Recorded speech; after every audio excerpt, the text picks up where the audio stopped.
자, 이번에는 이준석 전 대표의 신당에 대해서 좀 얘기를 해봐야 될 것 같은데 일주일 사이에 이준석 대표가 TK 지역의 신당을 꾸리는 게 거의 기정사실화된 그런 분위기인 것 같고 그다음에 그 전에 인요한 위원장이 이제 이준석 전 대표 만나러 지난 4일에 부산까지 갔잖아요. 토크코 센터에 가가지고 좀 도와달라라는 취지로 갔는데 이준석 대표가 영어로 환자는 부산에 있다 미스터 린튼이라고 하면서 한 게 이제 화제가 돼서 이게 인종차별이다 뭐다 여러 가지 이제 논란이 있는데 그러니까 이준석 대표가 이런 태도를 보인 거에 대해서 어떻게 평가를 하세요?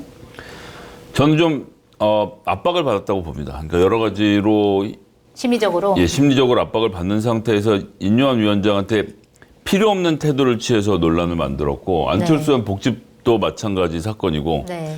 거기가 방이 3개밖에 없는 유리 칸막이 돼 있는 데잖아요. 사실 네. 되게 잘 들리거든요. 황금 복집. 네, 황금 복국. 복국. 예, 네. 이거 진짜 상표하게 되는군요. 예. 제가 거기서 한번 회의하다가 네. 옆방에서 이준석 대표 몰랐는데 며칠 있다가 지나가다 뭐 방송에서 만났는데 며칠 전에 황공복국 가셨죠? 그러더라고요. 어떻게 알았냐 그랬더니 자기 옆방에서 다 들렸다고. 예. 저도 한번 그런 경험이 있었는데 저한테는 소리 지르면서 그만하라고는 안 했는데. 저는 안철수 의원이랑 2번 밥을 먹었는데 둘 다 황금 복국집이었어요. 아, 그럼 거기가 안철수 의원하고 단골이에요. 이준석 대표가 둘 다 그런 것 단골이구나. 같아요. 근데 거기 방이 3개밖에 없으니까 겹칠 수밖에 없겠네요. 여하튼 그런 상태이기 때문에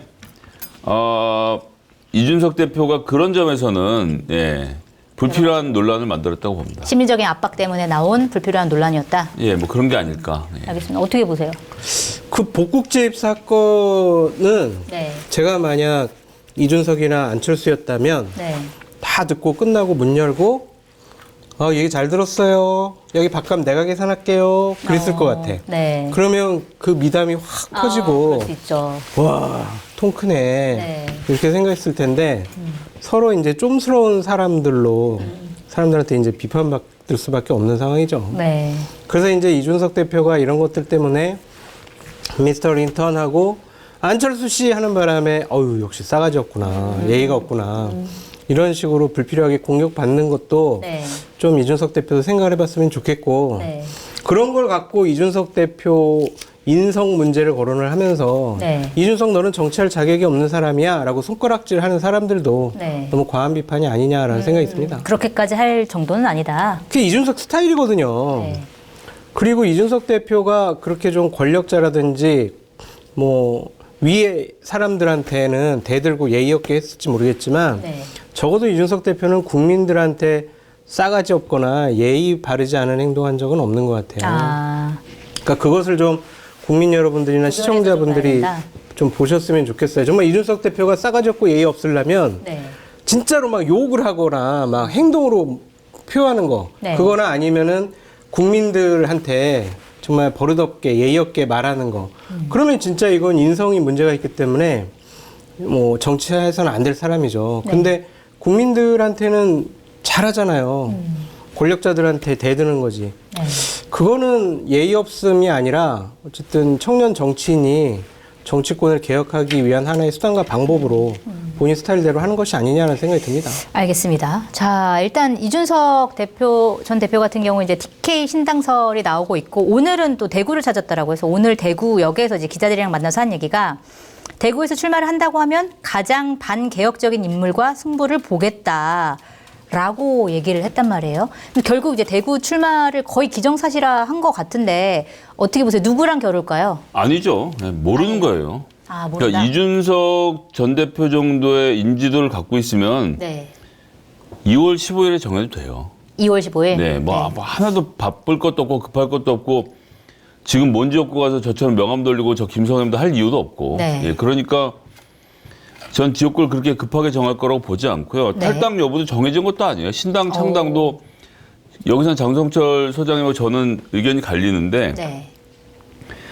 기본적으로 국민의힘이라는 베이스를 근거지를 두고 이준석이라는 정치인이 더 성장할 수 있다는 거를 이준석 전 대표 본인이 잘 압니다. 네. 그러니까 어떻게 해서든 당에 잔류할 방법을 찾을 것이고 네. 그게 안 될 경우에 또 밀려 나가는 거지.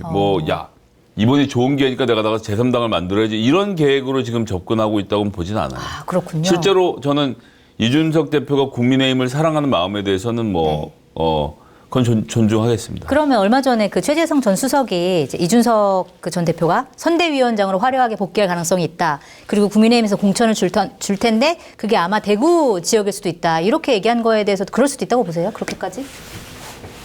그렇게 하면 사실 민주당은 굉장히 곤란해지죠. 그러니까 어떻게 됐건 간에 윤석열 대통령이 훨씬 높아지는 거예요. 그러니까 그건 이준석의 가치를 알아본 윤석열 대통령의 사이즈가 커지는 일이지 네. 이준석 대표가 크는 일이 아니거든요. 네. 근데 요 관계를 다행히도 윤석열 대통령이 절대 이해 못할 거기 때문에 그냥 대놓고 말해도 되는데 네. 그렇습니다. 대통령이 잘한 걸로 결국 다 돼요. 네. 총선을 치면 다 대통령이 잘못한 걸로 되는 거고 네. 거기 이준석이 공동대표로 들어오고 그래서 20, 30대 마음이 높고 어쩌고저쩌고 하는 과정을 통해서 선거에 긍정적인 영향을 미친 모든 공은 네. 대통령에게 돌아가는데 안 하겠죠. 안 할 것이다. 근데 김 작가님은 이준석 전 대표가 여전히 이제 국민의힘에 있는 것이 유리할 거라고 본인은 생각하고 있을 것이다라고 말씀하셨는데 실제로 그럴 거라고 보세요? 어떻게 보세요? 저도 그럴 거라고 생각이 들어요. 그러니까 당을 만들고 네. 또한 이 지역주의에 기반한 거대 양당의 후보가 아닌 사람이 네. 지역구의 제3신당의 후보로 지역구에 출마해서 당선될 가능성은 거의 없다고 보여지거든요. 네. 그 지금까지 제3정당이 뭐 1, 2년은 유지됐지만 정말 4년 이상 유지된 경우는 없어요. 네. 그만큼 이렇게 공고하게 자리 잡고 있기 때문에 이준석 대표가 정말 정치적인 생명을 걸면서 당을 만들겠다, 본인이 하고 싶어하는 정치를 상식적이고 합리적인 분들과 함께 하겠다라는 네. 부분에 대해서는 저는 박수는 쳐줘야 되는데 네. 그 부분이 과연 성공할 수가 있을까라는 부분에 대해서는 저는 회의적이기도 하고 네. 비례는 가능할 수 있는데 지역구는 좀 힘들 것이다. 불가능하다라고 보여져요. 네. 근데 이제 그거를 뚫고 나갈 만한 국민적인 인지도와 지지도도 있고 네. 본인이 이슈를 끌고 가는 스피커로서의 힘도 있기 때문에 네. 저도 제 한계를 벗어나서 이준석 대표가 지역구에 나가서 성공했으면 좋겠다라는 개인적인 바람은 있어요. 네. 근데 쉬워 보이진 않는다라고 말씀드립니다. 그러면 이준석 전 대표가 국민의힘에 잔류할 가능성도 있다고 보세요? 하나죠. 이준석 대표에게 윤석열 대통령이 자 공천관리위원장 임명할 권한, 공천권 네. 다 주는 거예요. 그러니까 작년 지방선거 이전으로 네. 그 체제로 돌아가면 이준석 대표는 탈당할 이유가 없겠죠. 사면을 해줬으면 네. 그 자리도 원상복귀 해줘야 되는 거 아니에요? 네. 그냥 사면만 해주고 그냥 너는 들어와가지고 노원명 공천 줄게. 공천을 주는 것이 아니라 공천권을 줘야 이준석 대표가 당에 남아있을 거예요. 그러면 어쨌든 김 작가님 말씀대로 윤석열 대통령이 그렇게 하면 통 큰 게 돼서 총선에서 승리할 수도 있겠지만 그렇게 안 할 것이다라는 거에 약간 동의하시는 역대 거예요? 대통령들의 비극은 어디로부터 시작됐냐면 당을 장악하려고 하고 네. 총선 공천에 네 사람을 심으려고 하는 순간부터 비극이 시작이 됐거든요. 네. 그냥 본인 5년 동안 임기 나라 운영 잘하면 되지 뭐 전두환처럼 퇴임 후에도 네. 노태우를 꼭두각시 세워가지고 뭐 그렇게 내가 나라를 운영하겠어라고 생각을 왜 하냐고요. 네. 그냥 다 떨쳐버리면 되잖아요. 그냥 자 정치는 당에서 하고 나는 정치 잘할게. 나는 뭐 국정 운영 잘할게 이러면 될 텐데 네. 그 조그만 욕심을 못 버리는 것 같아요. 그게 챙겨야 할 사람이 많아서 그런 건지 아니면은 퇴임 후가 걱정이 되는 것인지 네. 뭔지는 모르겠지만 국민의힘이 만든 대통령이기 때문에 그 사람들 믿고 그냥 합리적으로 상식적으로 그 사람들 경선해서 후보 되면 되지 꼭 대통령실에서 근무했던 네 사람을 공천 주기 위해서 네. 무리한 수를 쓰지 않았으면 좋겠는데 지금까지 흘러가는 모습은 안 그럴 것 같아요. 안 그럴 것 네, 같다. 그래서 내년 총선이 국민의힘에게는 상당히 어려운 총선이 될 것 같다라는 네. 생각이 듭니다. 알겠습니다.